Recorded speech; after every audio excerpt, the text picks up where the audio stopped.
O aš keliauju toliau ir noriu pristatyti paskutinę šios konferencijos dalyvę, lektorę, ir Raimondas savo pranešime jau truputėlį pristatė. Tai kitas pranešimas bus Silvijos Stanienės, kuri yra šitos konferencijos iniciatorė. Iš tikrųjų, jinai yra šitos konferencijos idėjos autorė. Autorė yra ne tik tai konferencijos, bet ir 3 knygų. Jau čia Raimonda mestelėjo mintį, Silvija yra suharmonizavusi lietuvių liaudies dainas ir jas išleidusi 3 knygų pavidalu, bet šį kartą Silvija ne apie tai, šį kartą Silvija apie fortepijoną, faktus, istorijas ir metus. Tai Silvija, prašau. Labadiena, gerbiami mokytojai. Džiaugiuosi galėdama pasidalinti su jumis žiniomis apie fortepijoną. Fortepijono mokymas yra ne tik natos ir technika, bet ir nuolatinis darbas su instrumentu, kuris taip pat turi savo nuotaikas kaip žmogus. Kai jisai puikios nuotaikos, jis skamba suderintai, tobulai, kartais būna prikimęs, kartais neintonuoja, kartais pyksta, zirzia ir girgžda. Tad šiandieną kalbėsime apie fortepijono priežiūrą, derinimo paslaptis, keletą netikėtų istorijų, ir žinoma, turėsime galimybę susitikti su fortepijono gydytoju, chirurgu, derintoju. O chirurgas ir gydytojas, tai mūsų derintojas bus Pranas Kasperaitis. Tad pradėkime pranešimą faktai, istorijos ir mitai apie fortepijoną. Pradėkim. Pristatau pianistų didžiai mylimą, gerbiamą derintoją. Pianino ir fortepijonų. Patirtis, ohoho, kokia didžiulė. Aš vis galvojau, bus 30, bet pasirodo daugiau. Bus 40, bet dar daugiau. Kiek tas daugiau neišduosim, bet artėja link 50. Taigi šiandien klausinėsim ir stengsime sužinoti visas paslaptis. Supratau. Tai pirmiausia, man labai įdomu, norint tapti derintoju. Ko reikia? Geros klausos, o galbūt labai kantriam? Ar reikia baigti mokslus? O gal iš vis nieko nereikia? Šiais laikais yra įvairių derinimo priemonių, nusipirkau derinimo priemonę, keletą įrankių ir galiu įdį derinti. Bandysiu atsakyti, bet trumpais pavyzdžiais. Lietuvoje kaip po tokios derintojų mokyklos nėra jokios. Buvo čia trumpalaikį tokį įsikūrus, Valerijus Subačiov, berods, Druskininkuose ar Birštone. Bet ten ilgai neprasilaikė, žodžiu. O šiaip ta visa ruošimo patirtis greičiausiai yra labiausiai žinoma tai Vokietijos. Dabar nepasakysiu kokio miesto. Pasidomėti reikėtų atskirai. Derintojų mokykla, pagal kurios kanonus, pagal standartus ten ir ruošiami derintojai. Priima į tą mokyklą jau turinčius muzikinį išsilavinimą kažkokį. Bet procesas, reiškia, ruošimo derintojų vyksta 3 metai ten. Be viso kito, be teorijos, be praktinių žinių, be reguliavimo, be visų žinių šitų yra įdiegiama dar paraleliai mokinasi groti. Kartu, reiškia, pas žmogų, pas klientą ar kažkur tai susiderinęs pianiną, galėtum kažką pademonstruoti, pagroti kažką. Tai va šalia. Tai va tokia derintojų ruošimo technologija, kaip čia pavadinkim, turėtų Lietuvoje būti, bet kol kas nėra.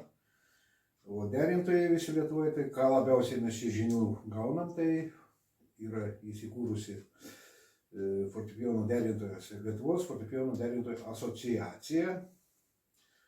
Vienu žodžiu, labai kilnią idėją vysto asociacijos dabartinis dar vadovas Audrius Blažiūnas. Ir jo idėja buvo labai kilni tokia, kad Lietuvos instrumentarijaus fortepijono pianinų pakelt lygį. Nes tokiais laužais visi groja, nes nebuvo profesionalių derintojų, nebuvo žinančių, kaip reguliuoti. Reguliavimas vien daug duoda. Ir vienu žodžiu jisai įkūrė tą asociaciją, kuri jau sėkmingai 7-8 metai gyvuojam. Ir be abejo, dabar toje asociacijoje esantis 44 nariai sėkmingai tobulėja, vyksta sistematingai, vyksta, vienu žodžiu, apmokymai, kviečiam profesionalus iš Anglijos, iš profesionalius meistrus, kurie veda seminarus su praktiniais. Tai va tie, kurie nepatingi atvykti į tos seminarus, tikrai gauna geras žinias, labai geras žinias gauna ir ne vienas nesigaili. O anksčiau būdavo kaip? Dar pats atsimenu, kai ašgi baigęs Klaipėdos fakultetų, valstybinis konservatorius, Klaipėdos fakultetai buvo ir šalia fakultetų pagrindinis specialybės mano buvo liaudies instrumentų orkestrų dirigentų. Ir pats dar mokėte smuiku griežti. Nu, smuikas ten buvo jau mano pagrindinis instrumentas, bet čia buvo ruošim. Ir buvo šalia fakulteto irgi labai gera idėja, amžinatelis profesoriaus Jakilaičio iniciatyva buvo įkurtas visuomeninių profesijų fakultetas toks, kur ruošė profesionalus. Nes į fakultetai ruošė praktiškai kultūrinius darbuotojus Lietuvos kaimams, rajonams ir miestams. Tai va tiek, kad atvykęs į kaimą šviesulys, paruoštas Klaipėdos fakultetas, kai jis galėtų dar labiau prašviesti, tai buvo ruošiami filmuotojai, profesionalūs operatoriai, tais laikais ne su kamerom, profesionalūs menininkai, fotomenininkai. Nu ir viena tokia profesija buvo derintojas. Reiškia, atvykęs kaimo kapelos ar orkestrų profesionalus paruoštas dirigentas į kaimą, į rajoną, kad galėtų dar instrumentų derinti. Tai va ten aš jau pradėjau savo karjerą ir Klaipėdos fakultetas ir mūsų didžiai gerbiamas derintojas tuo laiku Kūras pavardė, nežinau. Ir vietoj jo docentė Gabrėnienė, fortepijono katedros vedėja, pasiūlė mane. Tai va, nuo 78 metų, tai kiek čia skaičiuojam jau greitai, artėjim prieš 50 metų. Tuos visus metus paraleliai, aišku, kituose darbuose dalyvavau, bet visą laiką tą derinimas. O dabar jūs įsigijot iš karto įrankius, instrumentus, taip, lagaminėlių turit, kaip gydytojas nešiojatės. Klausimas. Per tiek daug metų, ar tie įrankiai patobulėjo, pasikeitė, ar vis dar tie patys klasikiniai yra, standartiniai? Nu, kaip čia trumpai pasakyti jums, tie instrumentai, aišku, visuose srityse, tiek medicinui, tiek kur nors, jie tobulėja, be abejo tobulėja, medžiagos tobulėja. Pasakyti konkrečiai išvardinti, kas ten patobulėjo. Nu, negalėčiau, tai derinimo raktas, gesintuvai stygoms užgesinti, reiškia. Tai instrumentas pavojingas. Jeigu stygos dega, reikia gesinti. Kad neskambėtų. Paralelinės stygos derinant, kad neskambėtų, jeigu supratot. Ja. O šiaip, tada mūsų mokino tik tai iš klausos derinimo, tik tai pagal tą sistemą. Ir dabar, kai laikėm Europiano, buvo Lietuvoje pirmas sykį. Lietuvoje pirmas sykį prieš 3 metus. Mūsų asociacija įkurta, gavo teisę mūsų nariai bandyti įsigyti Europiano licenciją. Kas tas yra? Tai yra, kad tu nuvažiavęs kažkur į Lenkiją, ar į Vokietiją, ar bet kur. Ir ten kas nors tavęs paprašė, nu, sakykime, kaip man konkrečiai pavyzdys Vokietijoje, kad, reiškia, muzikos mokyklų direktoriai, nu, kai pakeičia mane derinti, kiti, kas čia per lietuvis, ar ką, jį galima prileisti prie instrumento planai. Europiano licencijos sertifikatą turi, viskas, tvarkoja. Leidimas dirbti. Nu jo, aišku, rodo, tos netaip pigiai, netaip lengvai tą ir išsilaikymas čia.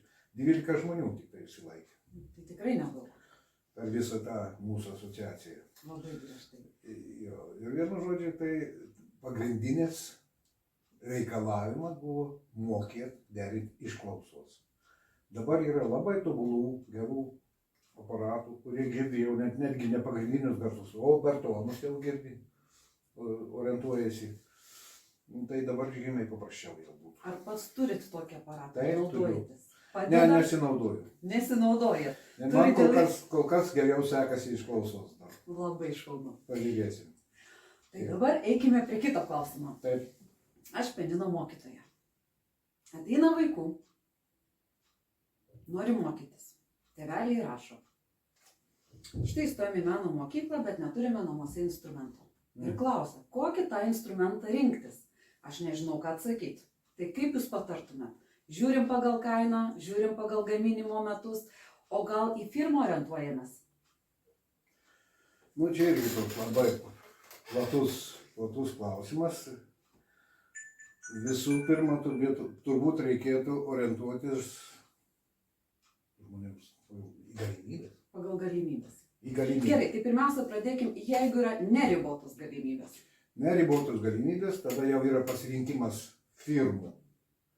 Kokios geriausios Nu, firmos? kas, aišku, Bergstein, Steinway, tai jau čia Be kalbų. be kalbų jau garsi, nors ten dabar jau abejojama, ar jinai atitinka, na, nesvarbu.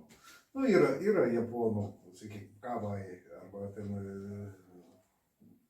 čekų, labai, Weinbach, Petrov, ten ir taip toliau.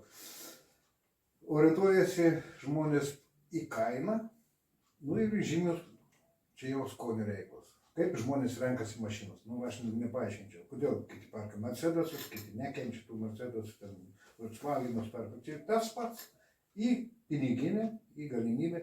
Instrumentai pagal kvalifikaciją irgi maždaug atitinka kvalifikaciją ir kainą. Yra tokia. Brangiausi fortepijonai. Top 3. Trečioji vieta. Steinway fortepijonas sukurtas sero Lavrenco Alma Tadema.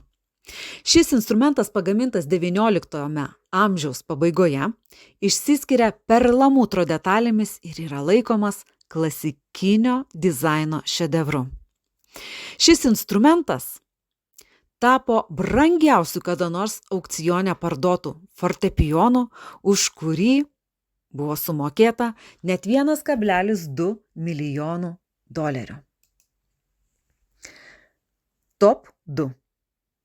Paprastas Steinway Model Z pianinas pagamintas 1970 metais ir gruodžio mėnesį tais pačiais metais įsigijo pats Johnas Lennonas, su kuriuo sukūrė visiems mums puikiai žinomą dainą Imagine.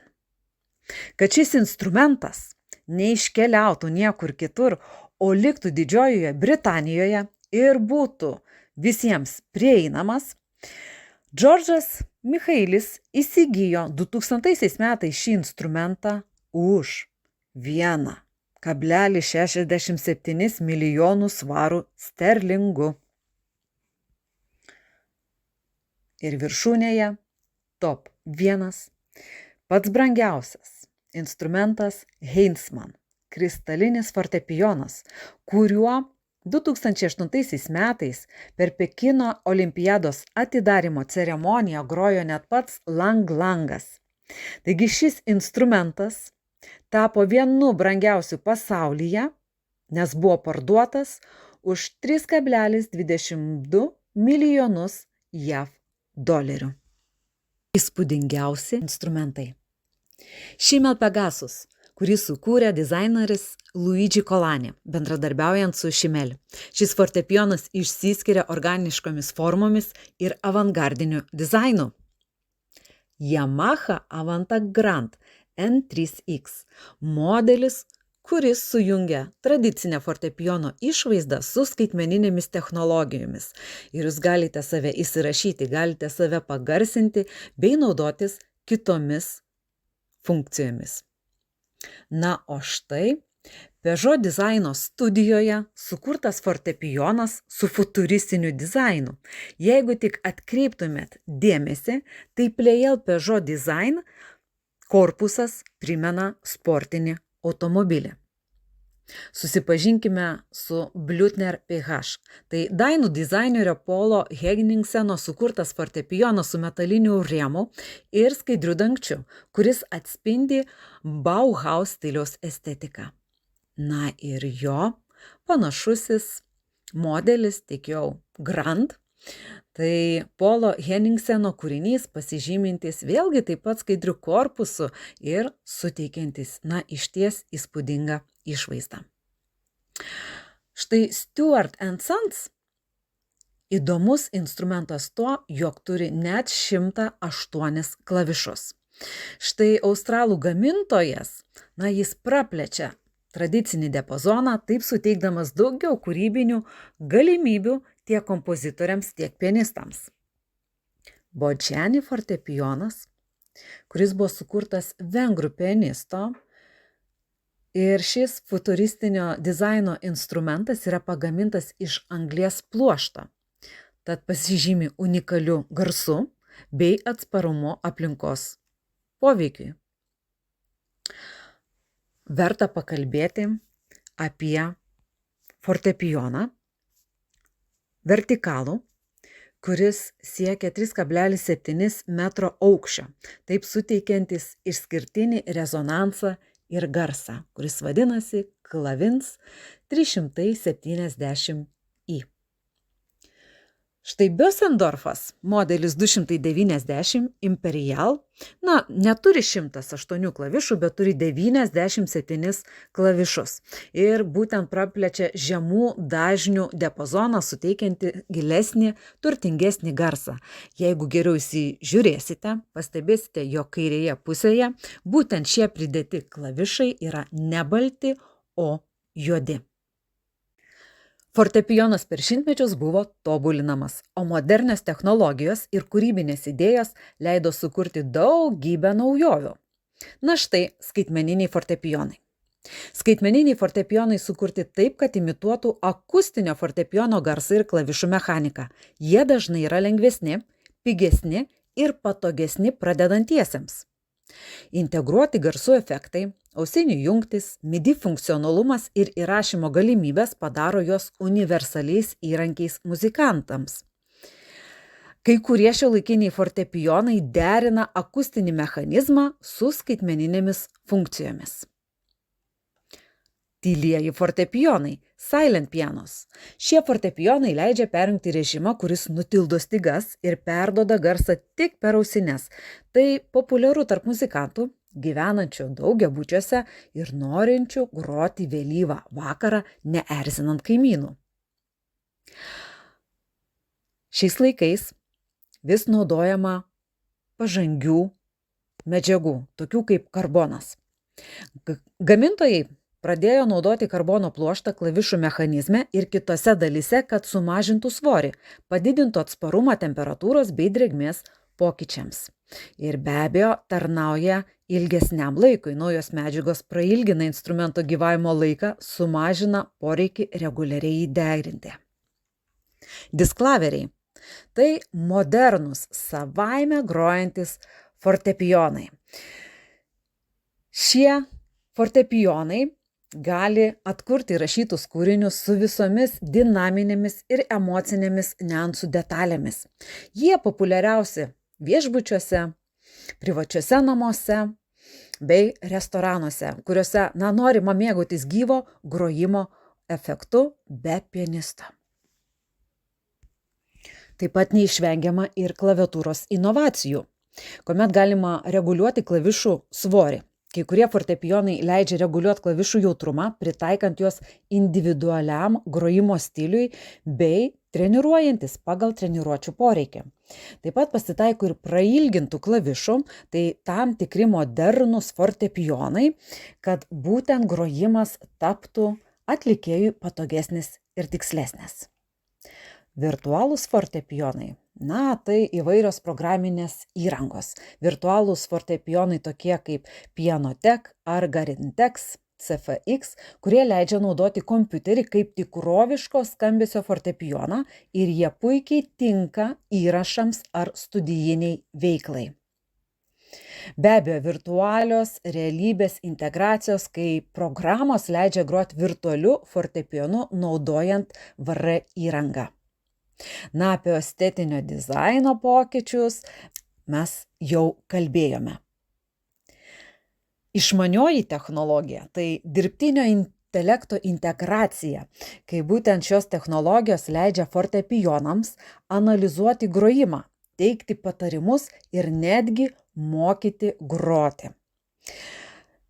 Šiuolaikiniai fortepijonai gali būti sujungti su programėlėmis, kurios padeda mokytis muzikos teorijos, sekti progresą ir suteikti galimybę dalytis kūriniais. Taigi taip vyksta sinchronizacija su išmaniaisiais įrenginiais. Steinwayai and Sons, juk jie yra Amerikoje, Europoje ir Austrijoje. Bet jie nėra skirtingi. Žinai, Nes dar man vienas toks klausimas yra, kada Amerikoje vienaip gamina, Europoje kitaip, Azijoje dar kitaip, ne? Nes ir truputį medžiagos yra kitokios. Gabaritai kitokie. Irgi labai platus dalykas. Medžiagos, aišku, kad ir kiniečiai ar japonai, ar rytų, jie pagamins tau tą patį daiktą. Čia kiniečiai. Netgi japonai tą patį. Ir japonai. Nes jie, sakykime, japonai kavajus gamina ne Japonijai. Kavai arba tos, reiškia, Yamahas. Skamba japoniškai Yamaha, ne? O iš tikrųjų yra gaminami Indonezijai kažkur. Bet technologijos, medžiagos, tai yra, aišku, reguliuoja jie pagrindiniai fabrikai. Ir instrumento kokybė, aišku, priklauso nuo medžiagų. Ir tada automatiškai kaina, ne? Automatiškai kaina. Kinietis pagamint savo, aš čia kaip sūnus šokėjas, batus gali Kinijai užsisakyti šokimo batai, kurie Anglijoje kainuoja 120 svarų. Tu Kinijai gali už 5 svarus užsakyti.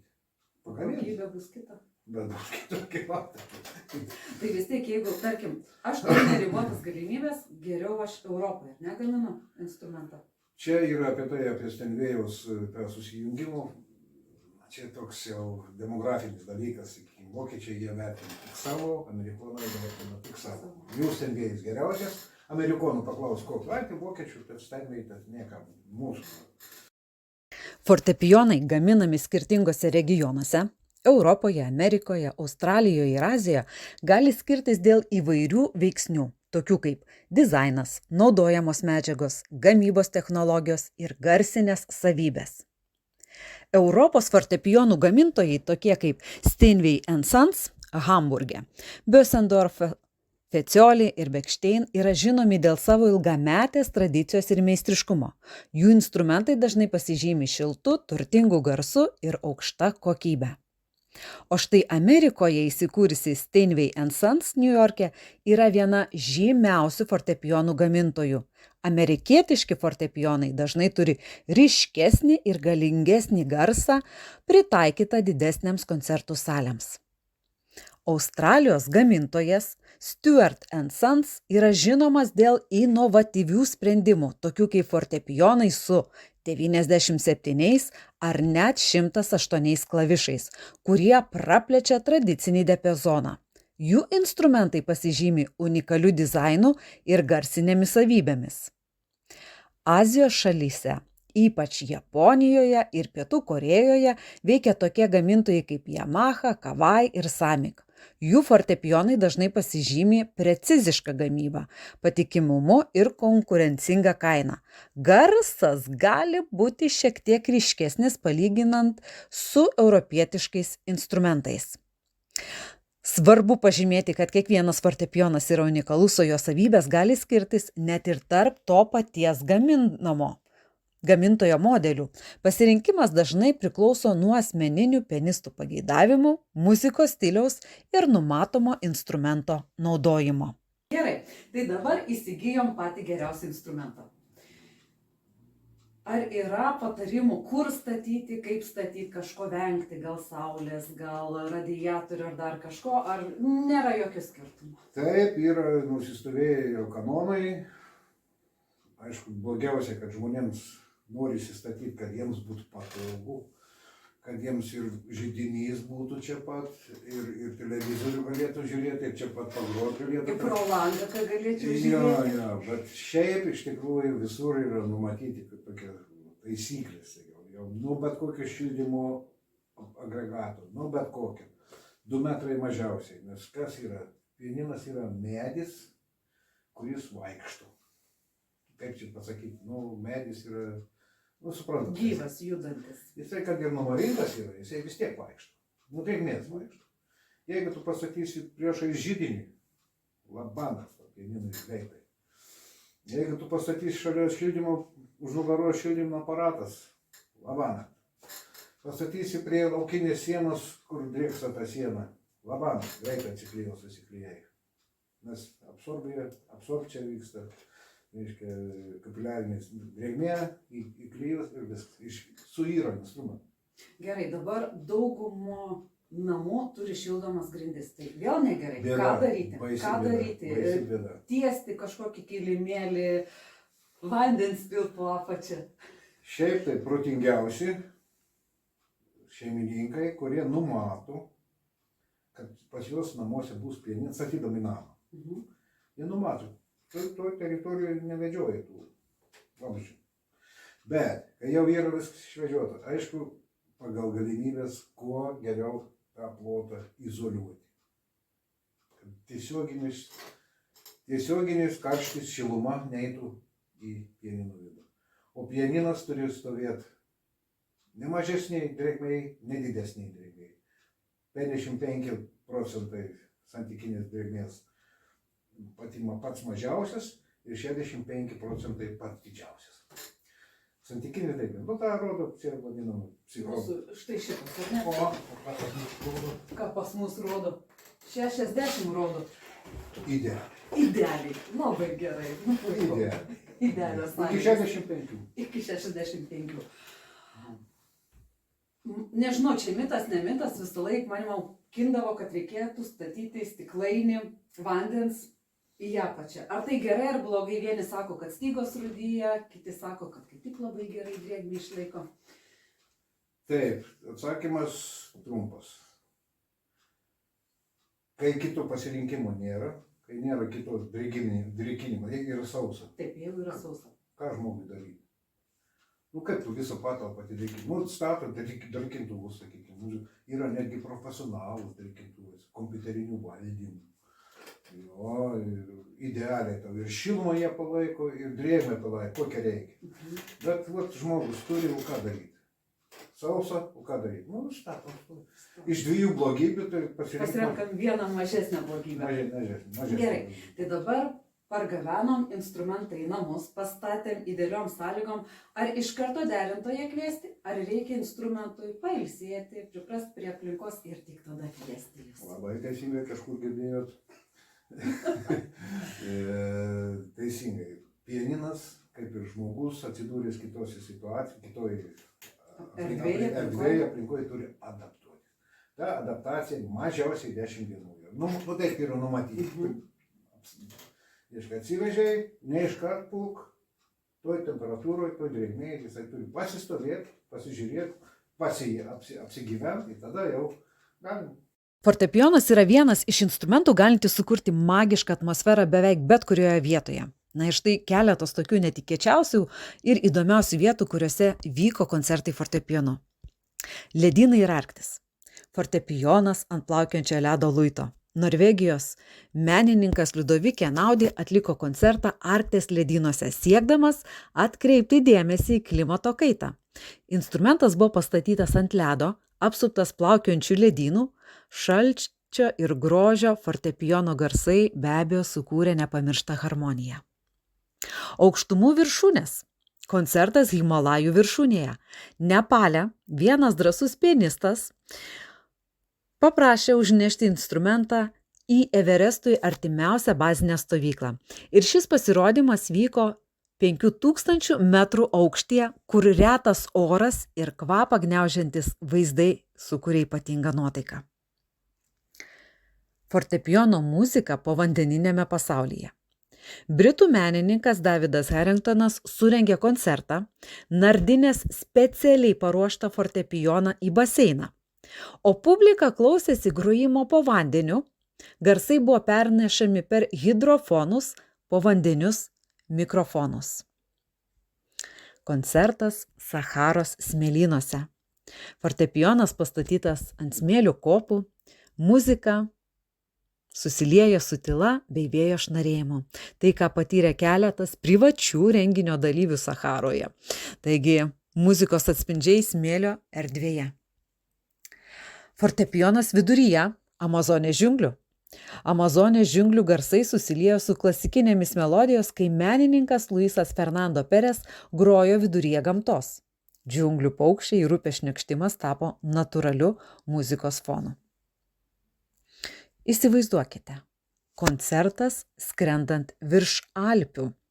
Prancūzų pianistas Stefanas Rizonas atliko mini koncertą, kai fortepijonas buvo įkeltas į oro balioną, skrendantį virš Alpių kalnų. Melodijos aidėjo erdvėje ir tikrai tikiu, kad sukūrė magišką pojūtį. Fortepijonas ant olos. Portugalijos jūros pakrantėje buvo surengtas koncertas ant olos, kurią skalavo vandenynas. Grojama muzika susiliejo su bangų garsais, sukurdama hipnotizuojantį reginį. Fortepijonas prie veikiančio ugnikalnio. Islandijoje fortepijonistas grojo ant platformos pastatytos šalia aktyvaus ugnikalnio. Magma, dūmai ir švytėjimas. Šiek tiek pavojinga, ne kiekvienas ryžtųsi. Koncertas virš koralų. Australijoje ant specialios platformos pastatyta virš vandens ir štai čia įvyko koncertas, skirtas koralų rifų apsaugai. Žiūrovai stebėjo pasirodymą iš valtelių, o muzikos aidai sklido virš jūros. Taigi, kiekviena neįprasta vieta prideda unikalų garsų ir jausmų sluoksnį, kurio tikrai neįmanoma pasiekti įprastoje koncertų salėje.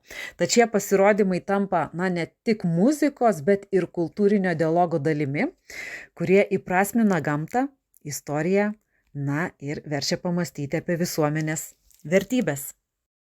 Suderinot instrumentą, o kaip toliau? Kiek dažnai jūs reikia kviesti?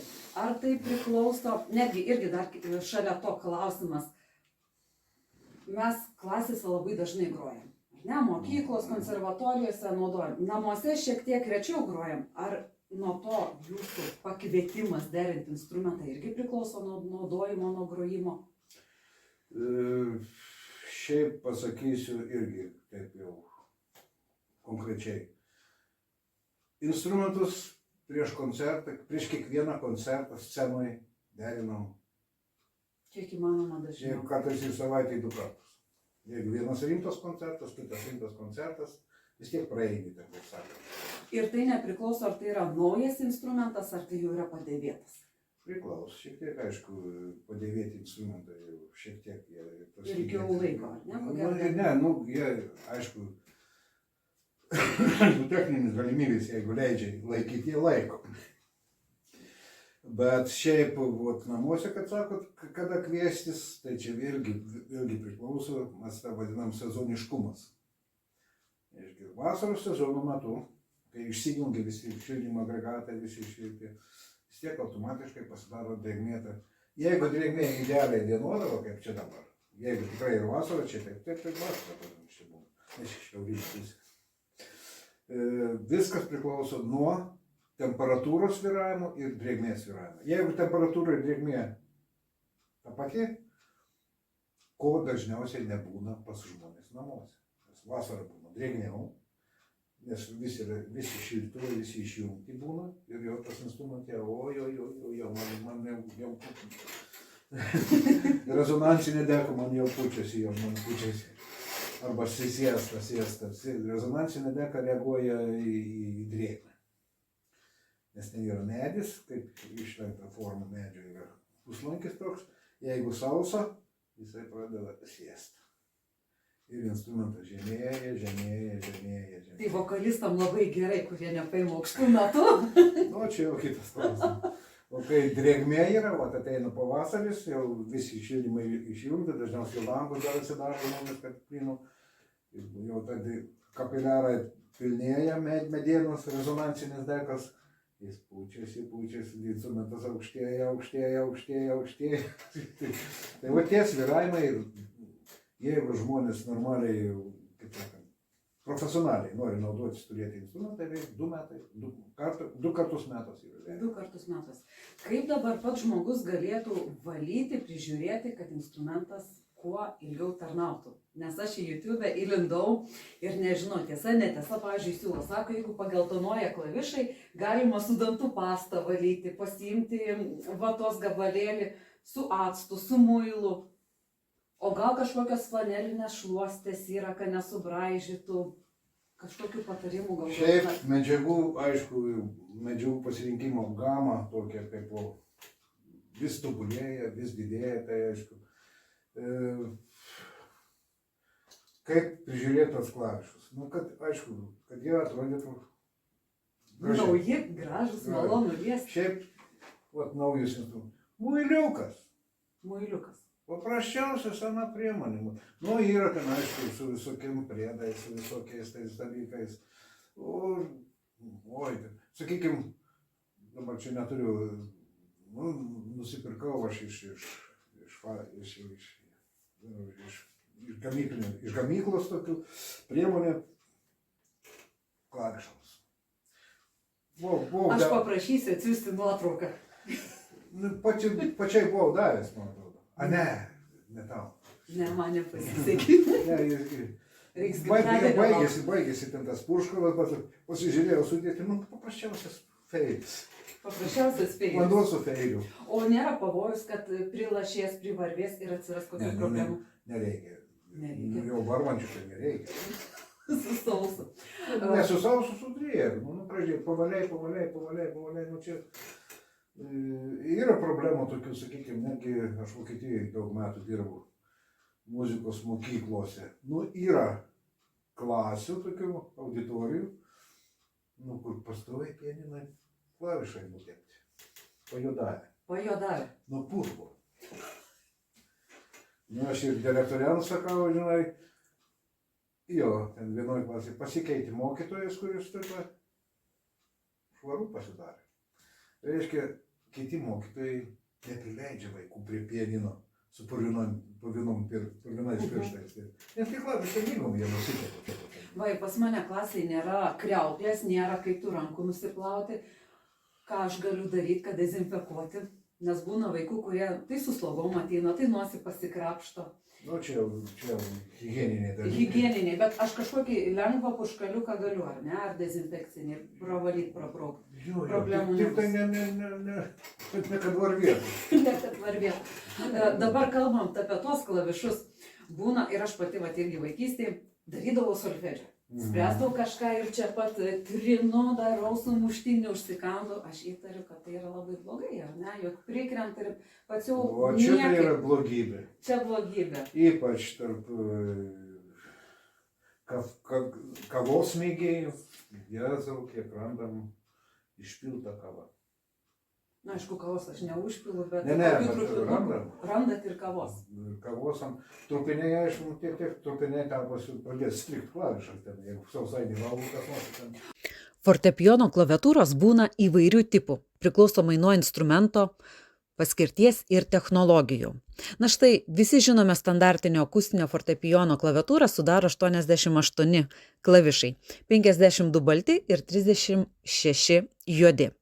Tai yra standartas ir naudojamas tiek koncertiniuose fortepijonuose, tiek pianinuose. Anksčiau klavišai buvo gaminami iš dramblio kaulo baltieji, o juodojo medžio juodieji. Tačiau dabar naudojamos vis dažniau sintetinės medžiagos. Skaitmeninės fortepijonų klaviatūros, jas sudaro svertiniai klavišai, kurie imituoja akustinio fortepijono klavišų mechaniką. Svoris dažnai pritaikomas pagal klavišų registrą, žemieji klavišai yra sunkesni, aukštieji lengvesni. Pusiausvertiniai klavišai – tai lengvesni nei svertiniai, dažniau naudojami nešiojamuose skaitmeniniuose modeliuose, bei dinaminiai klavišai, kurie reaguoja į spaudimo stiprumą, greitį, kad garsas būtų dinamiškas ir išraiškingas. Mini arba sumažintos klaviatūros. Na štai vienas pavyzdys nuo 61 iki 76 klavišų. Dažnai naudojamos skaitmeniniuose sintezatoriuose ar mažesniuose nešiojamuose pianinuose. Jos yra lengvesnės, tačiau turi ribotą diapazoną. MIDI klaviatūros. Tai naudojamos su kompiuterinė programinė įranga. Klavišai gali būti pilno dydžio arba mažesni, priklausomai nuo modelio. Specialios klaviatūros ir jos inovacijos, tai kai kurie šiuolaikiniai instrumentai turi lenktą arba simetrišką klavišų išdėstymą, kad būtų patogiau groti ilgą laiką. Taip pat naudojamos silicio arba gumos klaviatūros. Tai tokie lankstus modeliai, kurie gali būti sulankstomi, susukami, perlenkiami, naudojami kelionėse. Na be abejo, jie turi ribotas mechaninės galimybės, tačiau tinka pradedantiesiems arba mobilumai. Fortepijonai su prailgintais klavišais. Kai kuriuose fortepijonuose jau esu minėjus, kad klavišai būna ilgesni nei įprasta, kad būtų patogiau pasiekti giliau esančius mechanizmo taškus. Futuristinės klaviatūros. Vienos iš jų būna apšviestos. Kai kurie modernūs skaitmeniniai pianinai turi apšvietimo sistemą, kuri rodo, kuriuos klavišus paspausti mokantis groti. Tai labai padeda mokytis naujų kūrinių ir gerina grojimo įgūdžius būtent pradedantiesiems. Spalvotos klaviatūros. Na, kai kurie fortepijonai turi spalvotas klavišų dangas, padedančias pradedantiesiems muzikantams vėlgi lengviau įsiminti natas, akordus ir taipogi tai naudinga būtent vaikams ar tie, kurie vizualiai mokosi. Ergonomiškos klaviatūros. Na, fortepijonai yra su siauresniais klavišais ir jie yra pritaikyti būtent pianistams su mažesnėmis rankomis. Tai padeda sumažinti rankų įtampą, leidžia lengviau pasiekti didesnius intervalus ir daugiausia tokius instrumentus būtent gamina Kanadoje. Neįprastos formos klaviatūros, tai, kai kurie menininkai, dizaineriai kuria fortepijonus su nestandartinėmis klaviatūromis, kurios gali turėti lenktas ar banguotas formas, suteikiančias instrumentui unikalią estetinę vaizdą. Be abejo, gali būti klaviatūros vien tik juodos, gali būti vien tik baltos. Netgi yra pagamintų instrumentų, neturinčių juodų klavišų ir grojama viskas tik C-dur tonacijai diatoniniais garsais. Taigi visi šitie pavyzdžiai rodo, kaip fortepijono klaviatūra gali būti pritaikyta skirtingiems poreikiams, estetikai, suteikiant muzikantams naujų galimybių bei patirčių. Pakalbėkime apie bėdas. Kokios dažniausias bėdos? Tai viena iš bėdų – klavišų strigimas. Tai trupinių, jeigu prikalbėti. Trupinių. Ir aš jau niekaip negaliu tos problemos išspręsti, netgi pasiėmus, tarkim, dulkių siurblį, jau man vis tiek neištrauks, jau reikėtų rimčiau. Jo, čia bėda, čia praktiškai reikia Pakelinėti. Tai kiek neišvalysi. Gerai, dar viena vis tiek kažkur įstrigs. Dar viena bėda kartais būna, kad groju ir skamba du garsai. Ar aš pati galiu pasireguliuoti, ar vėl man reikia jūsų pagalbos? Čia priklauso kodėl tas. Kodėl? Jeigu perdžiūvęs pianinas, jeigu drėgmės buvo mažai, išdžiūsta vadinama Wirbelbach. Tas Wirbelbach vadinasi moksliškai, o čia, sakykime, ta lenta, medinė tokia plokštė, į kurią yra sukalti kuoliukai, išdžiūsta ir kuoliukas pradeda sukinėtis, nebelaikyti. Tai ir atsiranda vieną kartą kaukšt, tiesiog jau du garsus girdėti vieną paspaudį. Nu, kitas dalykas gali būti, kad ten mechaninis gedimas, ten plaktukas kažkokiu būdu. Būna, esu radęs, kažkas vaikai sugalvoja pasižiūrėti, kaip ten veikia, kodėl taip, trakšt, pasuko, nulaužė. Ir baigsis. Taip, mane kaip pianistė erzina girgždantis pedalas. Ar galiu išspręsti šią bėdą? Galima išspręsti, paskambink derintojui, pasakys, kur papurkšti. O su kuo purškit?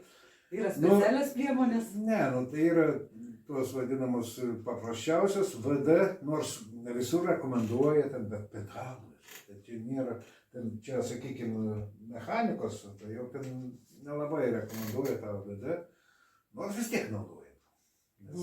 Padeda. Na ta žodis, ypač jeigu būna, kad užstringa, nors mažai naudojamas instrumentas, sakykime, stovėjęs ten kažkur ten, ir pradeda užkuruoja ašelis ir pradeda nebevaikščiot plaktukai. Tai ką, kiekvieną plaktuką ardyk, kiekvieną žiūrėk uždar. O čia VD turi pipkutę tą raudoną tame. Viskas ir išėjau. Jūs dažnai kviečia ne tik pamokymo įstaigas, bet ir į namus. Ar yra buvę kokių įdomesnių, įsimintinesnių įvykių? Kas jums įspūdį yra palikę? Nu, ką man labiausiai, aišku, visokių, bet labiausiai įsimintinas. Tai čia įvyko man Vokietijoje, aišku. Vienas įsimintiniausių tokių atėjau, ten tokie, matos, solidų žmonės, gydytojai abudu. Žiūriu, tokia skylė, pianino krašte tokia. Kaip išfrazuota būtų. Švariai.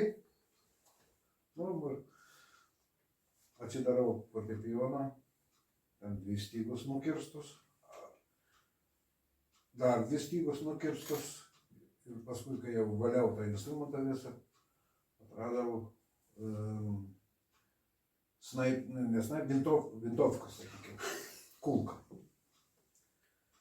Tai jie man ir papasakojo, kad šitos, jo senelis, ne tėvas, o jo senelis, sakė, kad per Berlyno šturmą jų pianinas buvo staigiai, kaip čia gyvai, suvaitojo.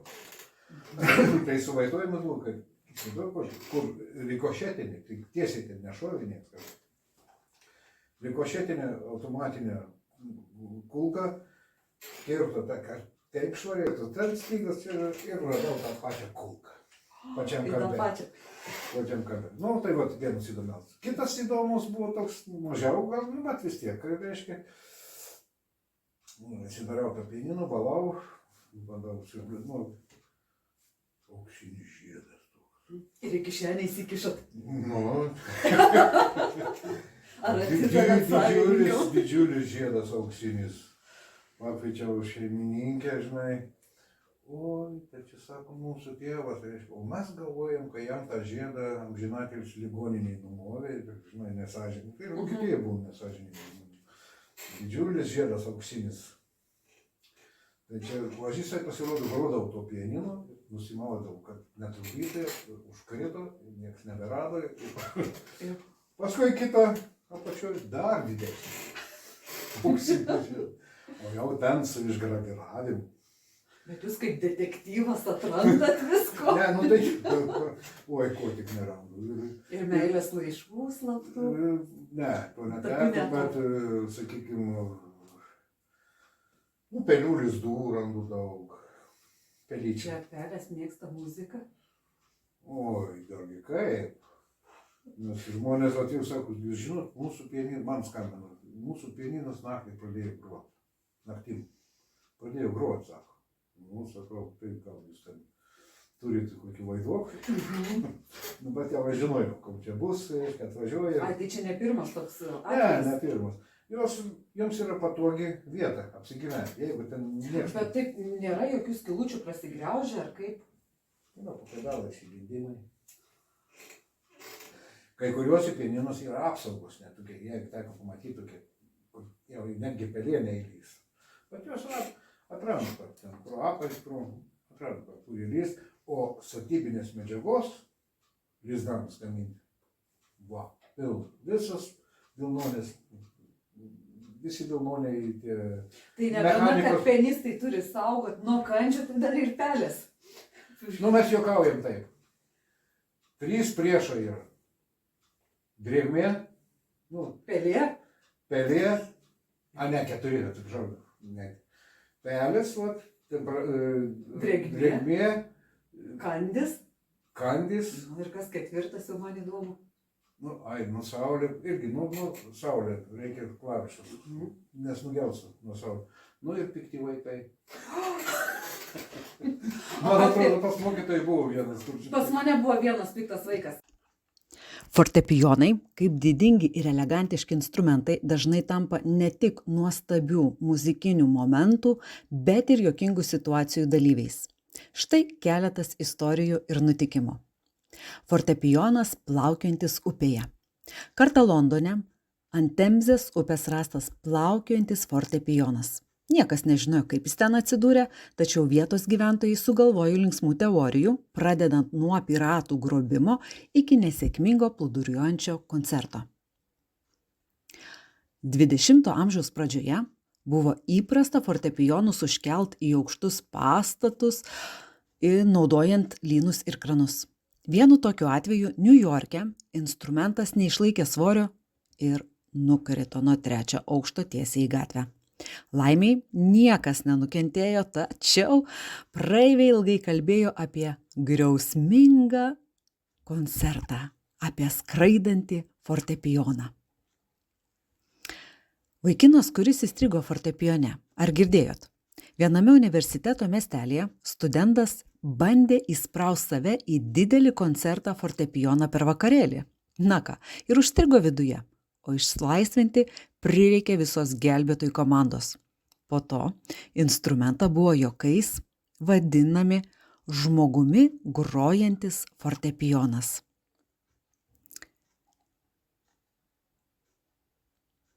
Kanadoje kartą viduryje miško rado apleistą fortepijoną. Jis buvo puikios būklės, tačiau atrodė, kad kažkas jį tiesiog pamiršo. Miesto gyventojai pasinaudojo situaciją, pradėjo rengti miško koncertus, kol instrumentą parvežė į muziejų. O štai Floridoje paauglys, ieškodamas kūrybinio būdo sužavėti draugus, pasinaudojo tėvo kateriu ir nutempė fortepijoną į seklią vietą vandenyne.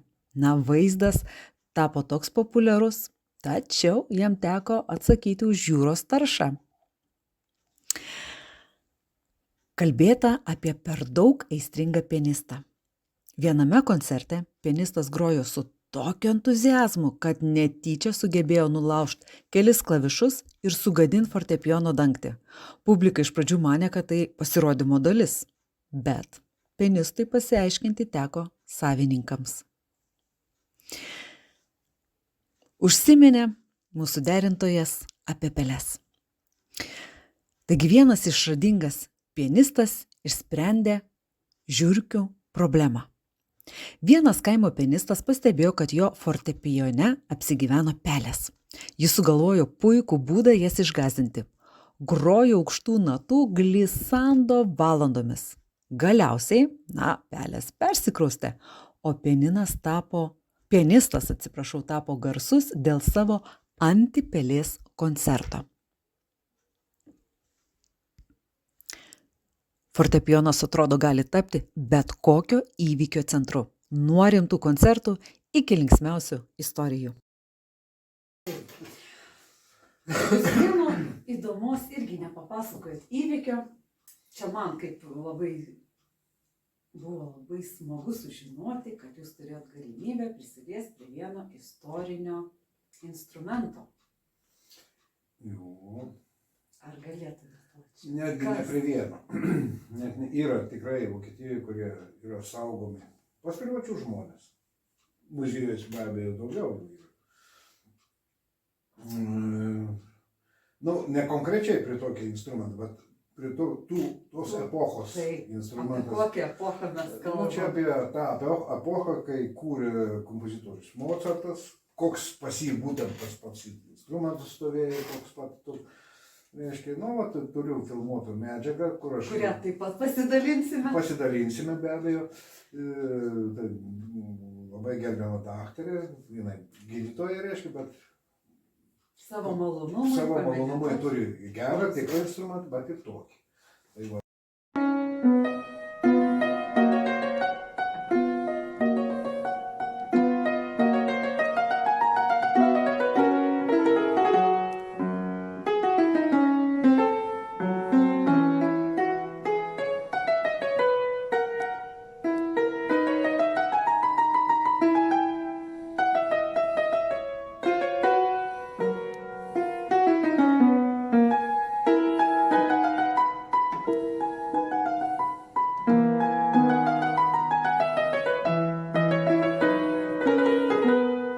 Parodysiu, kaip jisai skamba. Epochos. Mocarto epochos.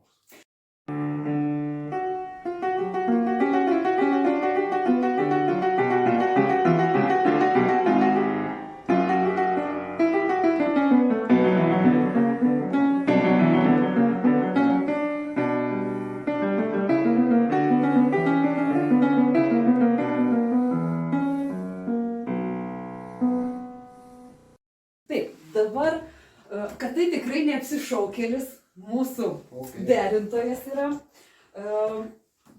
aš įsigijau žaidimą, Gailę Markevičienę, irgi iš arčiau parodysiu, čia vaikams žaist, ir viskas apie fortepijoną ir ne tik, parinkau keletą klausimų, tai dabar jeigu nieko prieš, pažaiskim. Bandykim.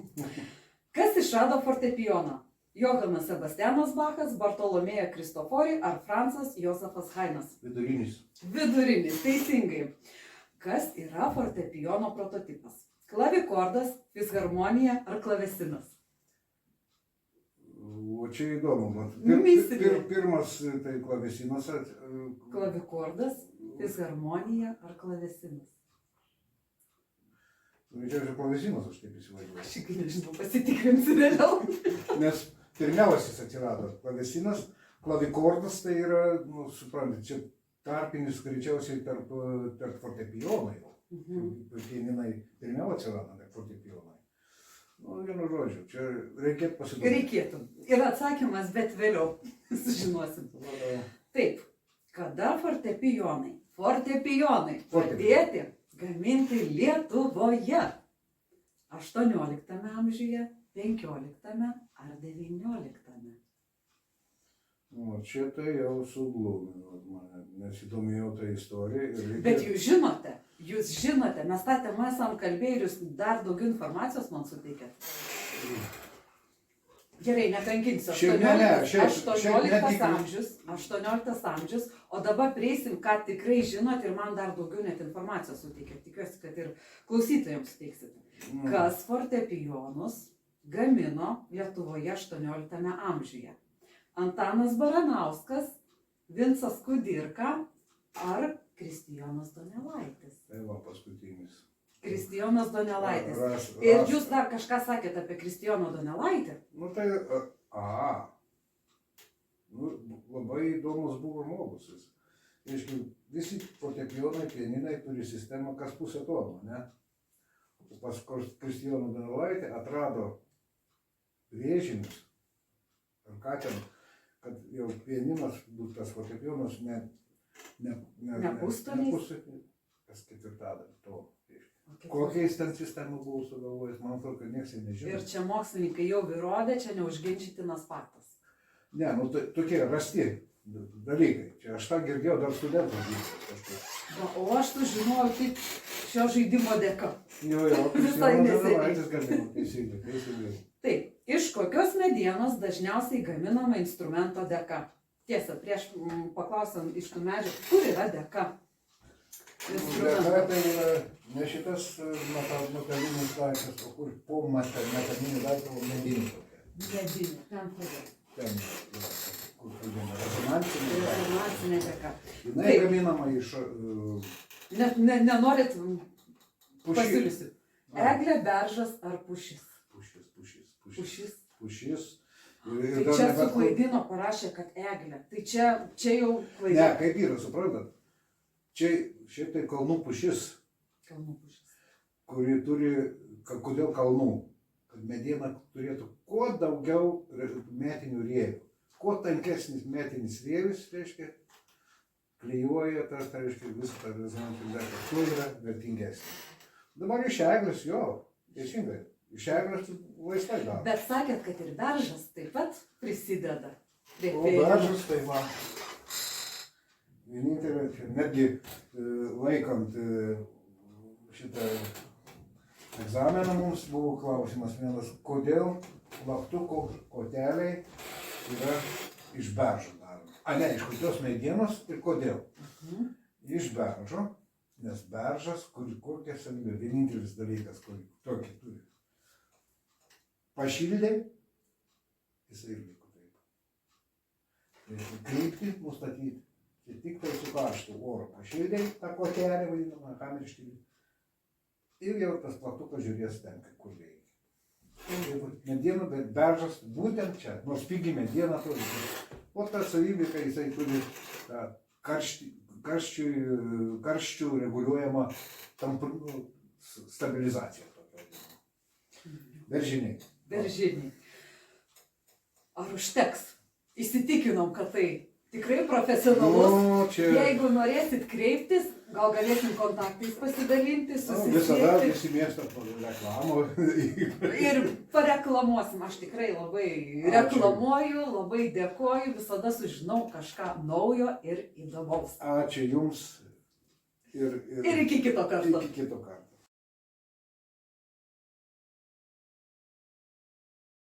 Taigi, Silvija, labai ačiū už labai įdomų, atraktyvų ir labai smagų pokalbį su derintoju. Matau, kad mūsų klausytojų dar yra ir tai labai džiugina. Klausimų iš tikrųjų nebematau, matau tik tai apie galimybę pasižiūrėti konferencijos įrašą, tai tikrai mėginsime pasidalinti juo YouTube platformoje. Jeigu domina, tai pamėginkite paieškoti. O kas man iš tikrųjų labai smagu buvo, tai, kad pradėjome Mozartu ir Mozarto laikų instrumentų praktiškai ir pabaigėme. Tai iš tikrųjų dėkodama tiek lektoriams, tiek klausytojams labai tikiuosi, kad tai, ką šiandien matėte, girdėjote, ką patys ruošiamės, jums buvo naudinga. Ir labai tikiuosi, jeigu kils kažkokių minčių, tai galite drąsiai pasidalinti su Silvija Stanienė, su lektore Raimonda. Labai tikiuosi kažkokio atgalinio ryšio. Tai ačiū, kad buvote ir tikiuosi iki kitų susitikimų.